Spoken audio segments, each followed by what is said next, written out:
Good evening, everybody. So, today's presentation will be done by Dr. Shane Halpe regarding the boy who couldn't study. And I would like to welcome all the participants as well as Madam Lalanta Senaratna, who is always supporting us in conducting this and also giving us the feedback at the end. Without much ado, I would like to invite Dr. Shane to continue his presentation. Yeah, thank you so much for the opportunity. And good evening, everyone. And so thank you, Dr. Prabhat, my dear friend, colleague. And greetings from Anuradhapura, actually. I'm in Anuradhapura right now. So the topic is the boy who couldn't study. So before I continue this, just a disclaimer, this is not about anyone in the audience, so don't take it personal. So this is about a patient whom I saw in my clinic. And yeah, so hope you can see my second slide. Yes. Just give me a thumbs up if you can see the slides. Yeah, we can see. All right, thank you. So 14-year-old boy in grade 10. So the reason for encounter was this boy complained of poor memory and difficulty in concentration for 6 months. And he also had, he was very irritable and angry towards others, according to his mother. And he was very lazy to study. And what I mean is he was not enthusiastic about academic work and didn't like to go for tuition classes or go to school even. And he complained that he's unable to concentrate in any of the lessons, or even read a textbook, or even listen to the classroom teachings. And but he was very keen that he wanted to make good grades in his O-level exam, but and because of that he was very worried due to his poor performance, and he was keen to improve on his academic performance. And so the history is that since grade 6 his performance, academic performance, had been below average, and he had got poor marks for instance, mathematics, Sinhalese, but English language he had marginally passed, and all the other subjects as well he had got marks below average. And but his school attendance was normal, and the teachers didn't have any complaints either. According to the class teacher, he was a very obedient child, and but his performance didn't match with his attendance and his behavior. And few other things, he didn't like attending school, as I said, and or even socializing. He always preferred to be alone. Also, he traveled to school by bus. But the interesting thing is this 14-year-old boy had to be accompanied by his mother all the time, because he was a bit scared of going to school alone, alone as in by himself in the bus. And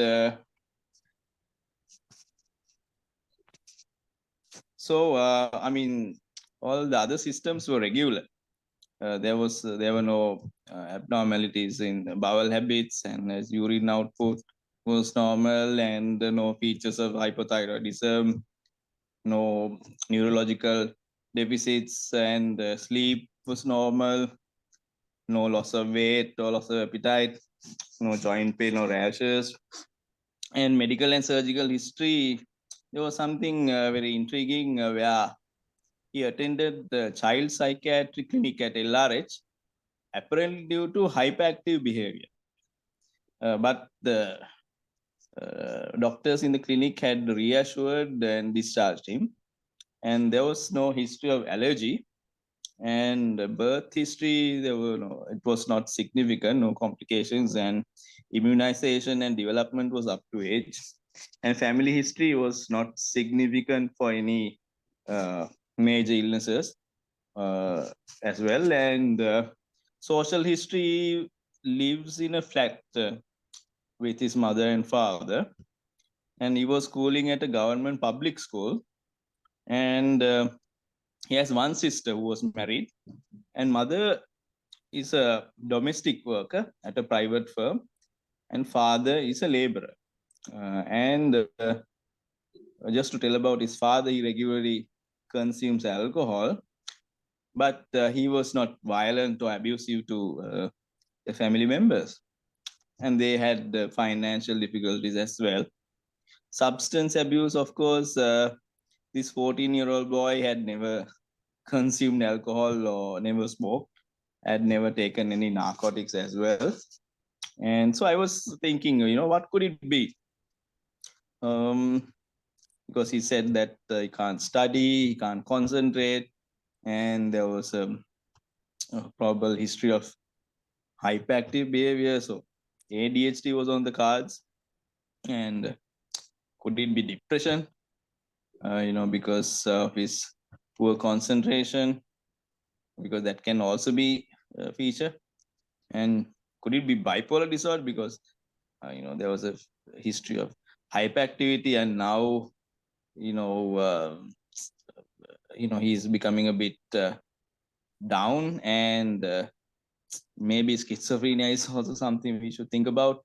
And maybe obsessive compulsive disorder, agoraphobia, because he's scared of going socializing, and going in the bus. And adjustment disorder, is it that? Or hypothyroidism, anemia, diabetes, any underlying malignancy, vitamin D deficiency, even organic causes we got to think about. So since he's a 14-year-old, so I thought I should apply this method of assessing adolescent, where basically heads assessment, where I assessed about the home situation and about the education, his eating habits, activities, and whether he's taking any narcotics, and sexuality, and suicide, and safety, and so on. So he had a persistent low mood, and lost interest in studies and play also. And he feels worthless and hopeless as well. And he was feeling guilty because of his poor grades. And sometimes he had thoughts of committing suicide, but not attempted.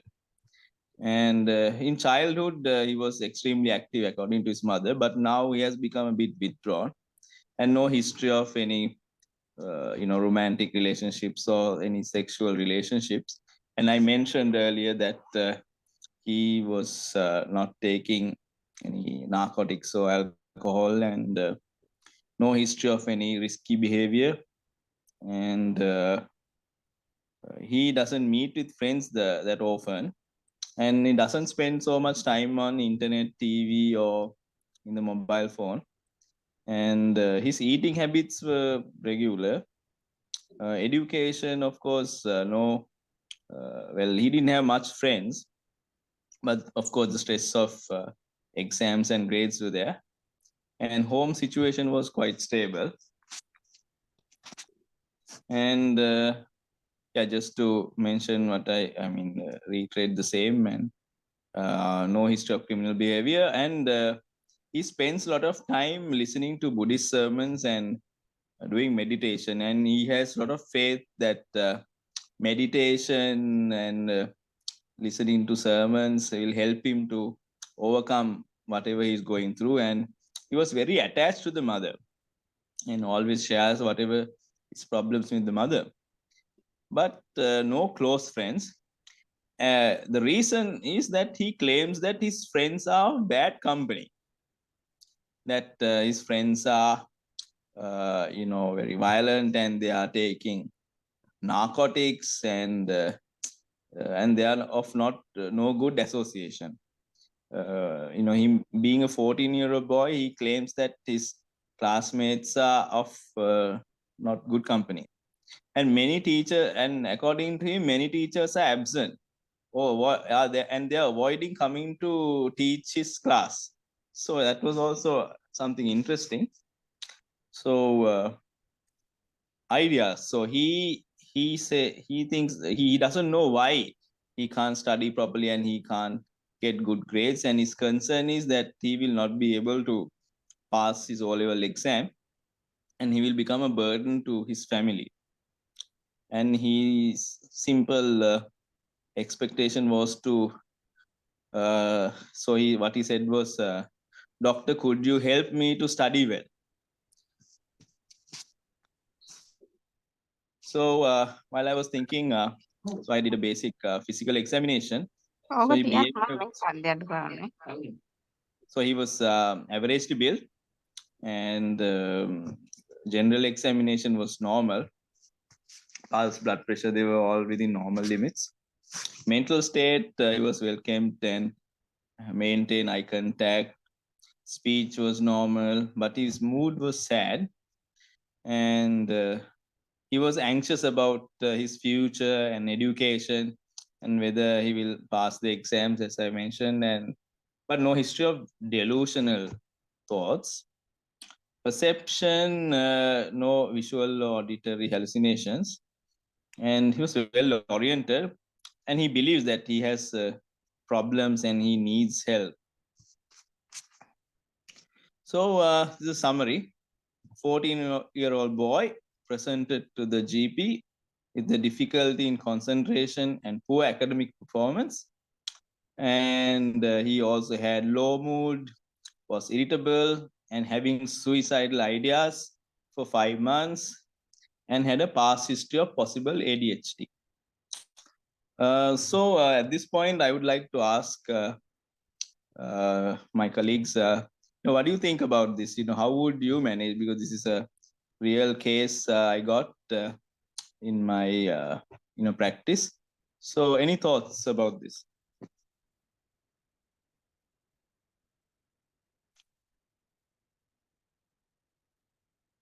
Shane?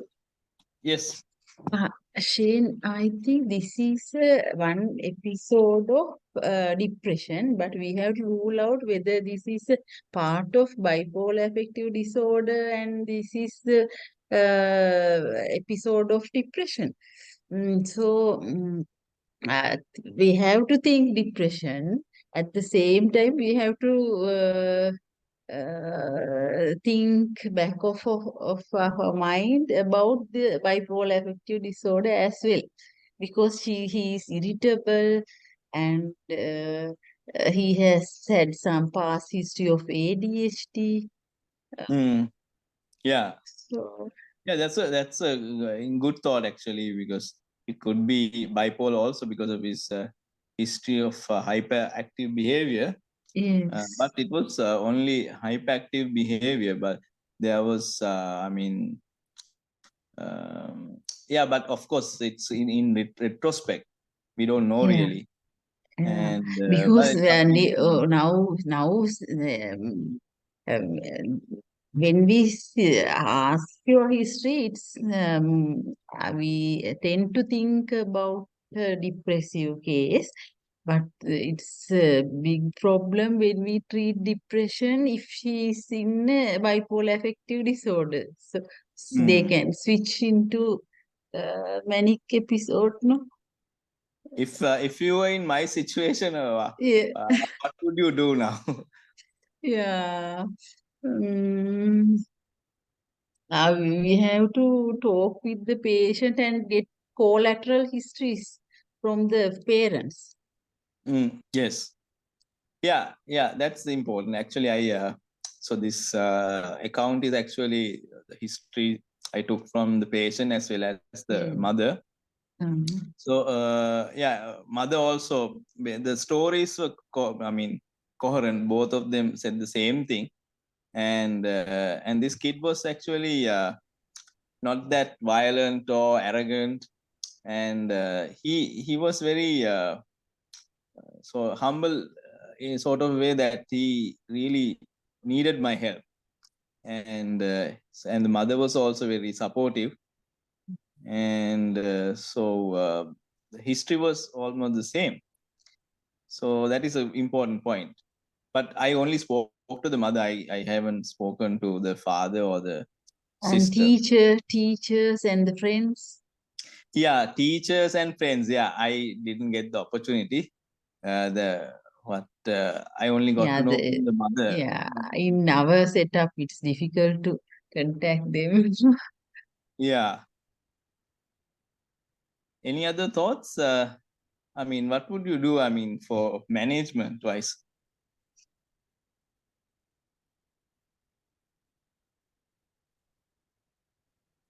Then, did the IQ test of this child? I mean, at this stage, it may not be easy. To be honest, I didn't check his IQ.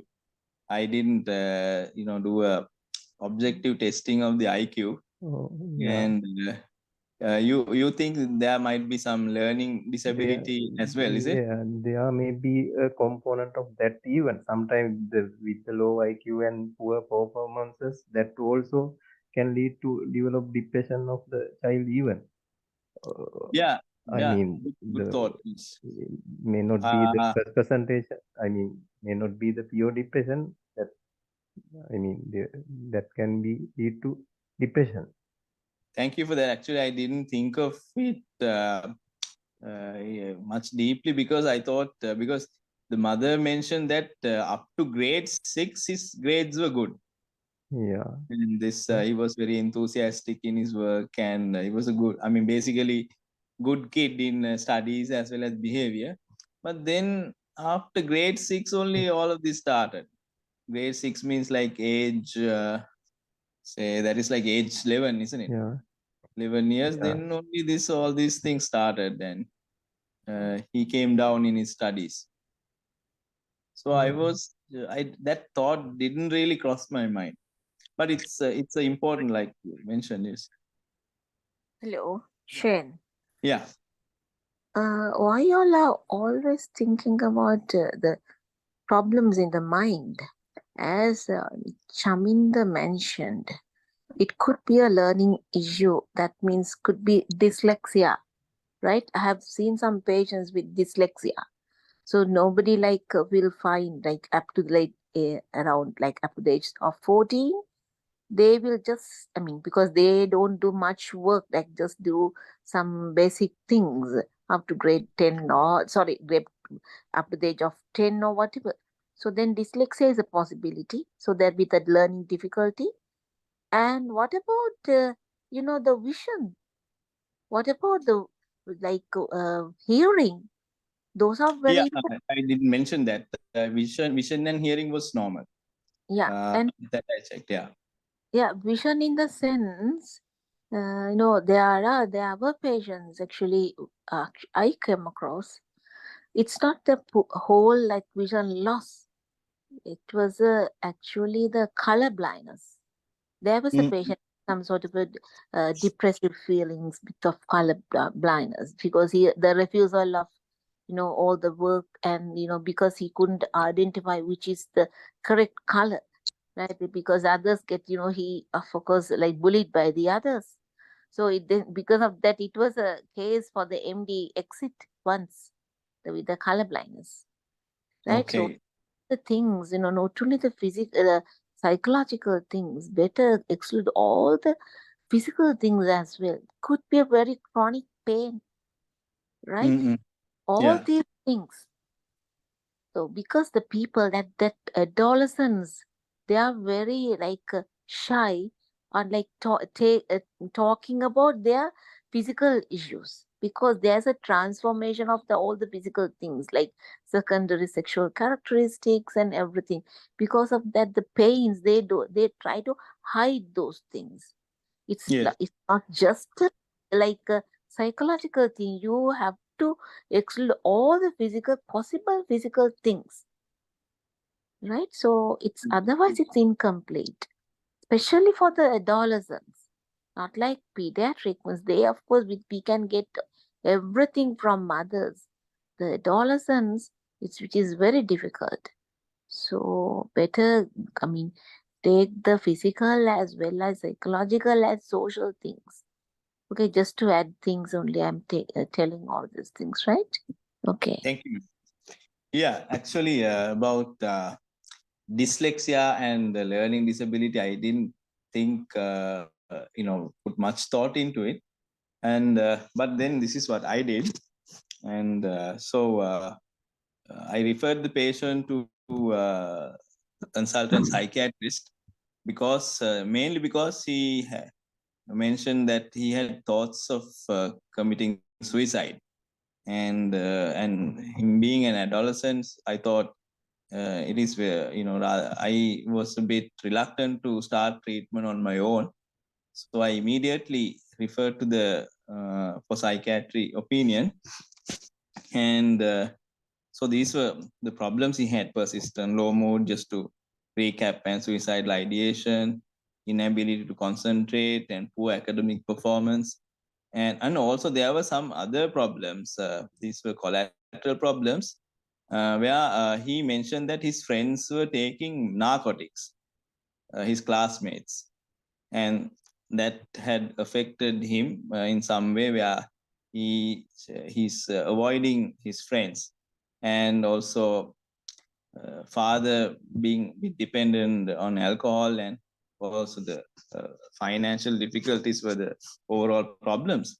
So basically I did some health education, and I explained what he's going through, that it could be a problem in his mind, and that which can be managed and which can be treated, and that you will be able to that which will help him to concentrate better, to study better.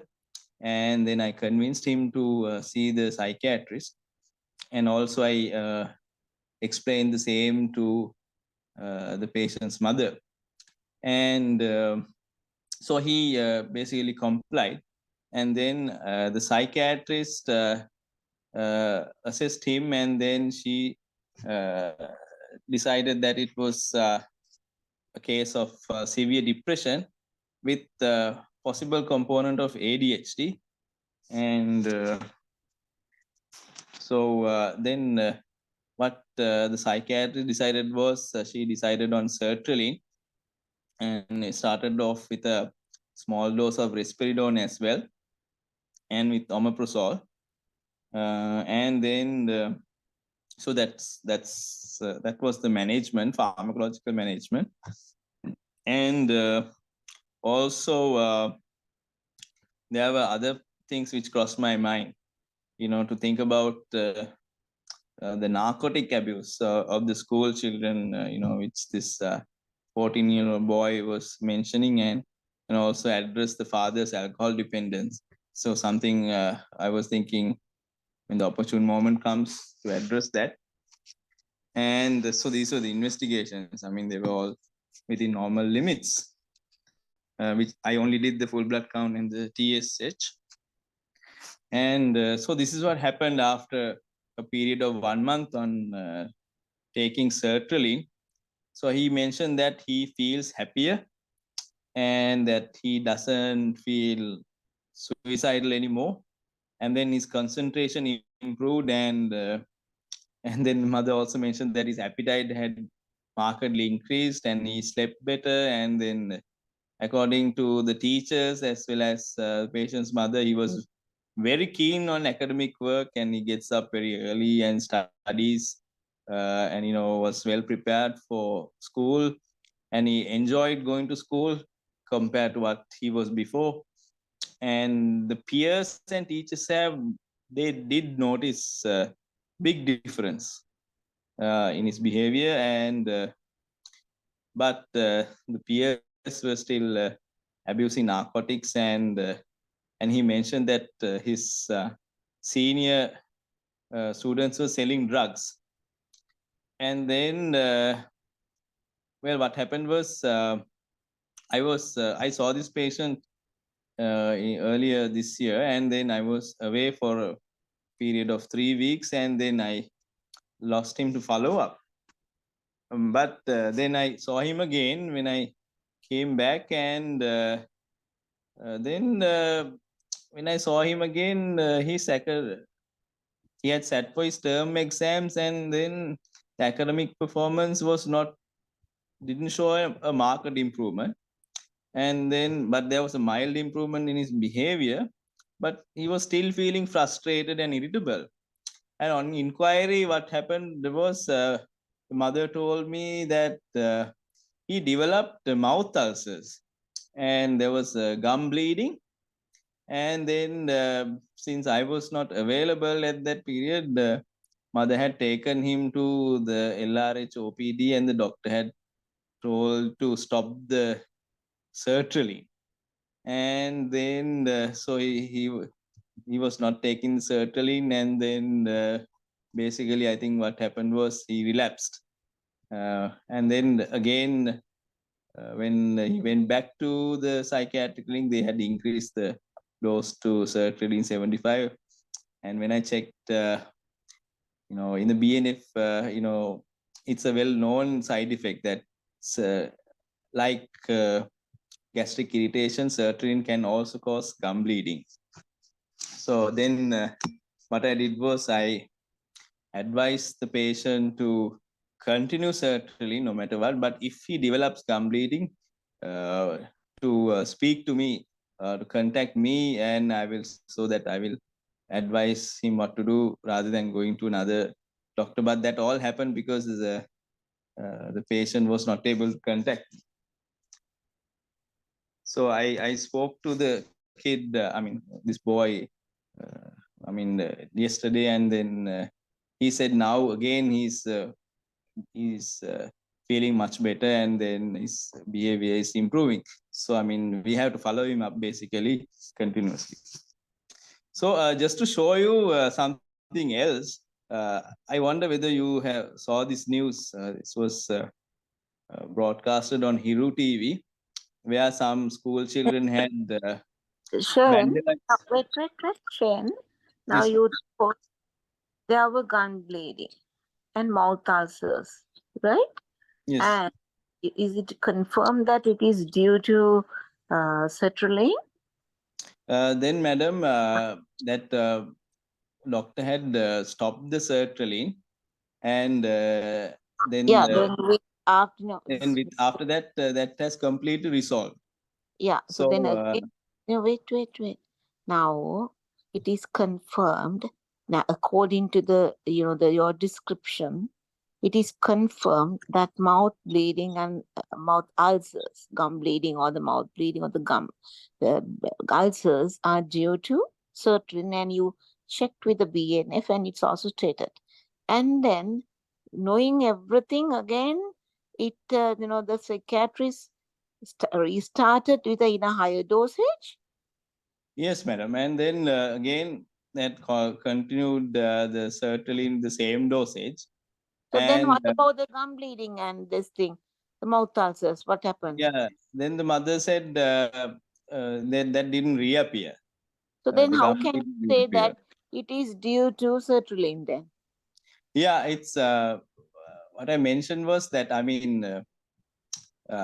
what I told the mother was that if he develops any gum bleeding, don't stop this medication then because of what some No. other We said. cannot say like that, no.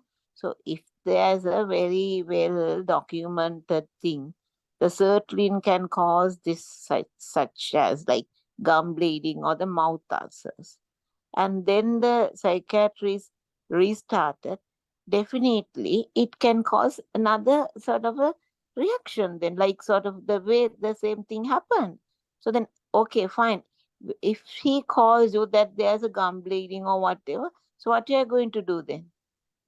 Yeah, then what I would do, what I told her was not to see any other doctor.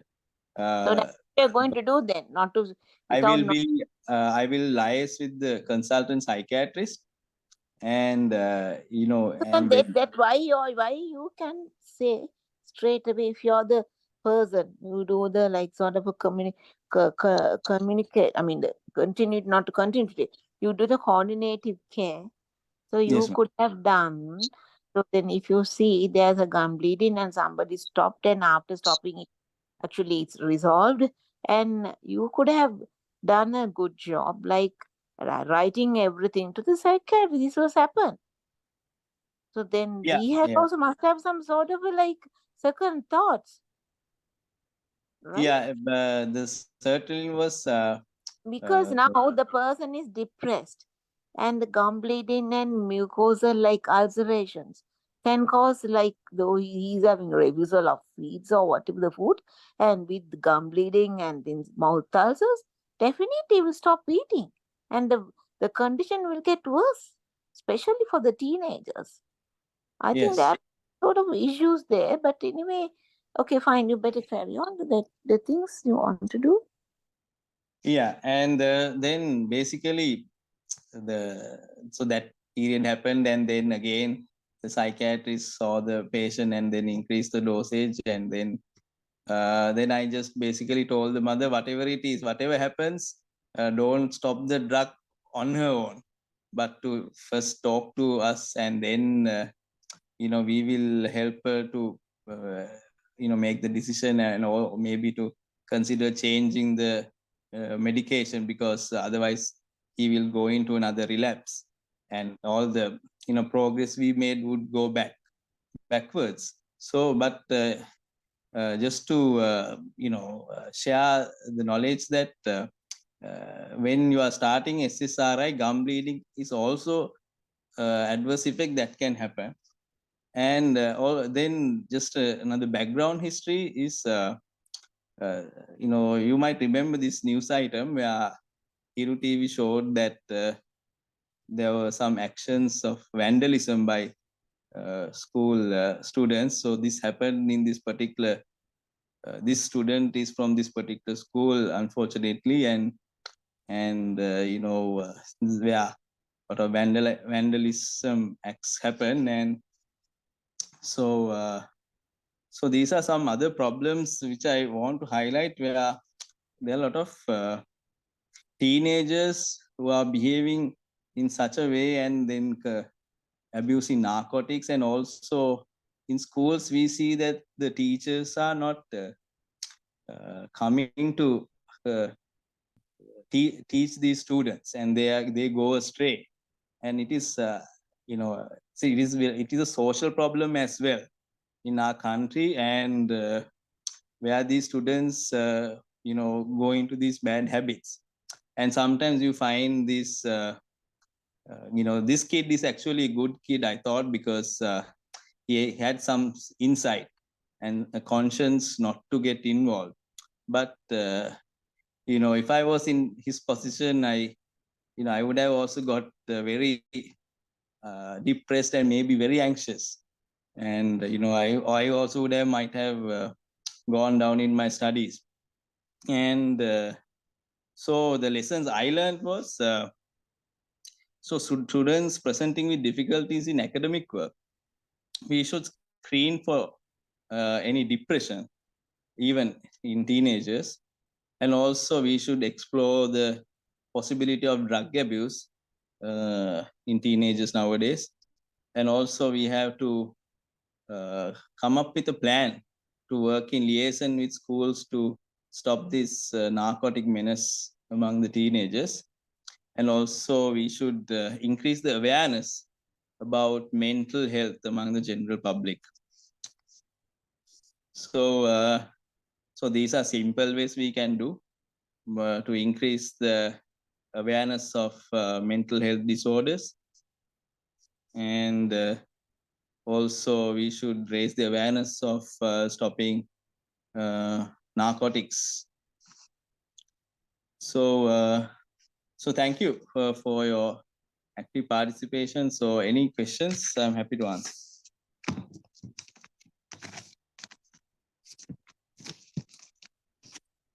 Shane, Yes. Shane, thank you for your presentation. It was it was great. I was thinking to ask, as the child was developing mouth ulcer, was there any possibility of any nutritional deficiencies here? Did you look for that? When I saw the child, actually, I mean, the mouth ulcers had all healed and he was all right. And there was no, I mean, in history suggestive of any nutritional problem. He was, I mean, healthy and well nourished. But it's important thought. I agree. Yeah, Shane, because even though patient looks like chubby, they might have some micronutrient deficiency like B12 deficiency and things might be presenting like this. That's why I thought like oral ulcers and things. Yes. Yeah. The second one is, what do you think? As a family physician, what can we do to prevent this drug problem? Like, did you think of that, and how can we do active role here? Yeah, actually, one thing that can be done. Actually, I was able to do it in two places because I got the opportunity once to deliver a talk and do a health camp in the correction center in Maggona once, and also I got the opportunity to give a talk in Ragama Youth Center also. But I didn't get the opportunity to do something like that in the school. So in my capacity, I spoke about educated about alcohol and narcotics and things like that. And so in a manner that which is understood by these students, these teenagers. I think this is one thing we can do as doctors besides our regular day-to-day practice. We should probably reach out to the community and do educational programs in any given opportunity. Which I did personally. I mean, there are so many other things we can do, and this is one thing we can practically do.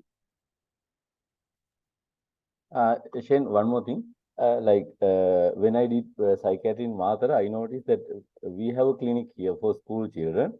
That we have a barrier that we can't contact the teacher. And what we are doing here is we give a form to mother to be filled by the teacher. So it has some questions like, how is the school performance? Like, did you notice anything? No, it's in Sinhala. And we send it to the teacher, and teacher will fill it and sign it and send back through the mother. We can adopt that, I think. Thank you. That's also a good option, which I will consider.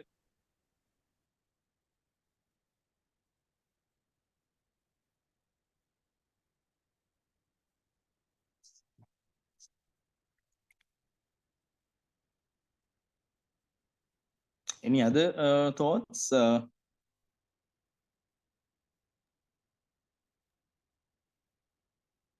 Can I comment on something, Shane? Yeah. Because we talked about gum bleeding, just to add that increased bleeding tendency is the known side effect of SSRI. Yes. I have come across clinical scenarios where there have been reported hematuria and epistaxis also related to this. So most of the time the drug was of course sertraline, but in higher doses. This bleeding tendency is dose related. So once you go down on the dose, sometimes these symptoms subside. Yes. So I think we need, when there is a bleeding manifestation, sometimes those people who tend to have platelet dysfunctions, they tend to manifest this bleeding complications earlier than those who have normal platelet function.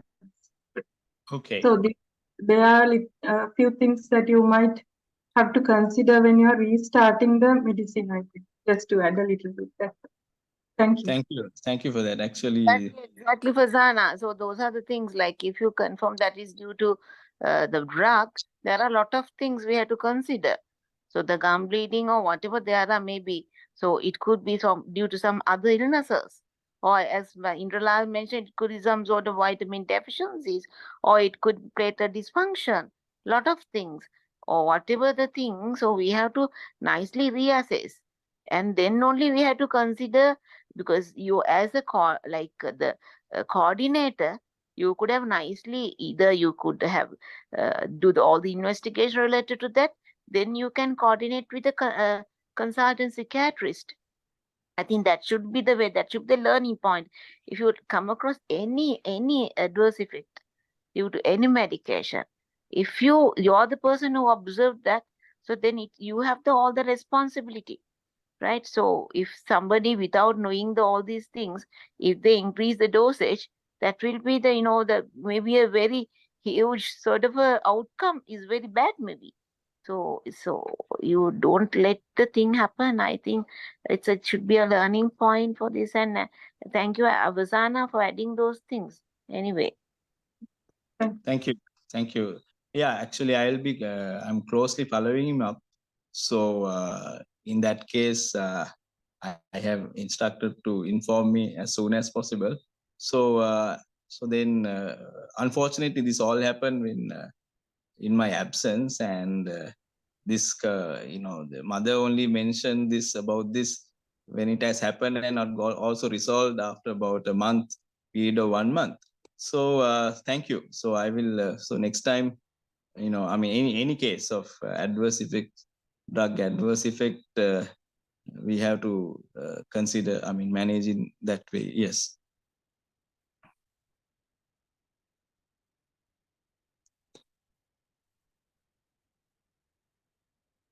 Any other questions?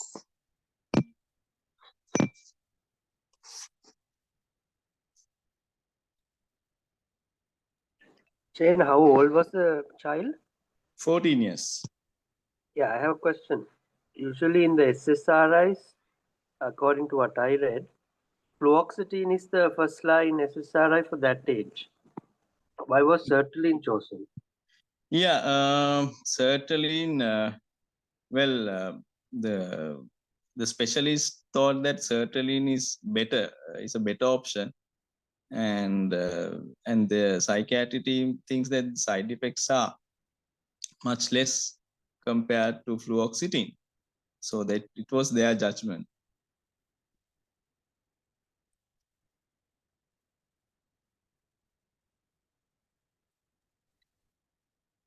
But the guidelines suggest otherwise, is it?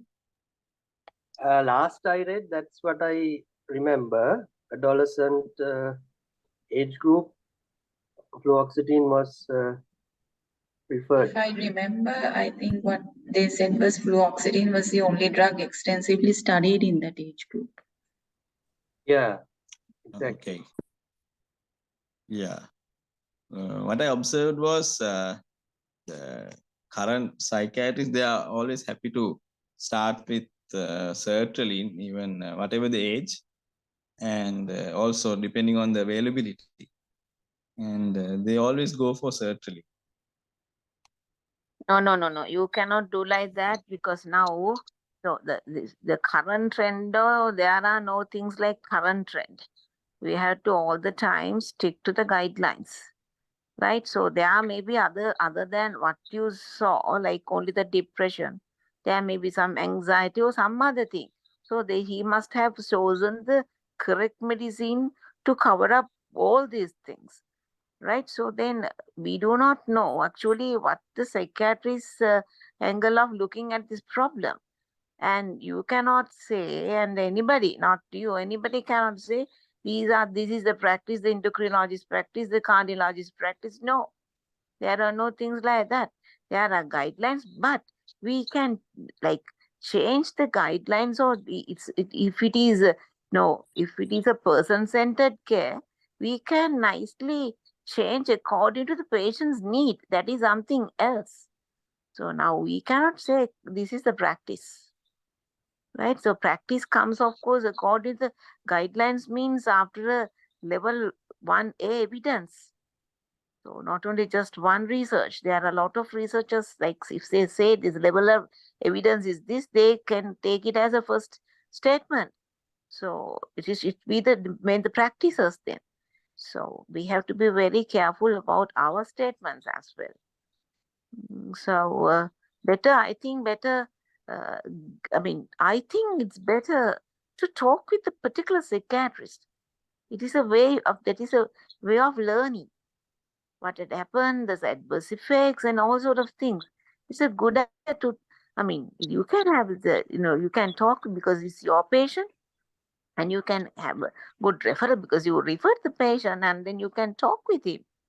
I think it's a very good way of learning, as well as actually what had happened to the patient, especially with the adverse effects, because there are some instances, if this is the very first time you observe some sort of adverse effect, you have to inform, you have to notify the thing. So that is how, in Sri Lanka also, we cannot just say haphazardly is a reaction or something like that. So there are rules and regulations for those things as well.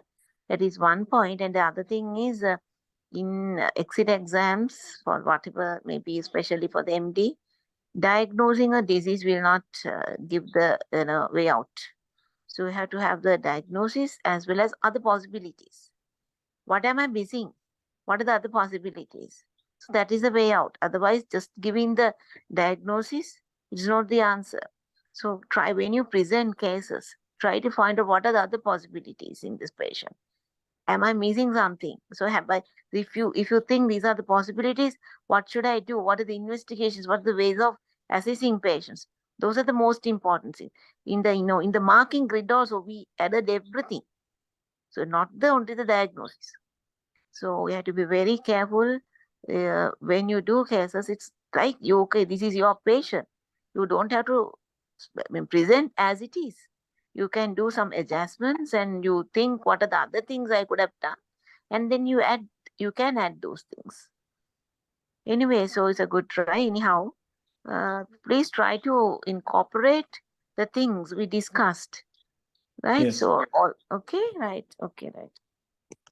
Thank you. Thank you so much for your thoughts. And so, Dr. Prabhat, is it time to conclude? Yeah, sure. Thank you very much for that very informative presentation. And at the end, we had a good discussion. So, shall we wind up? Okay. Thank you very much. Good night, everyone. Good.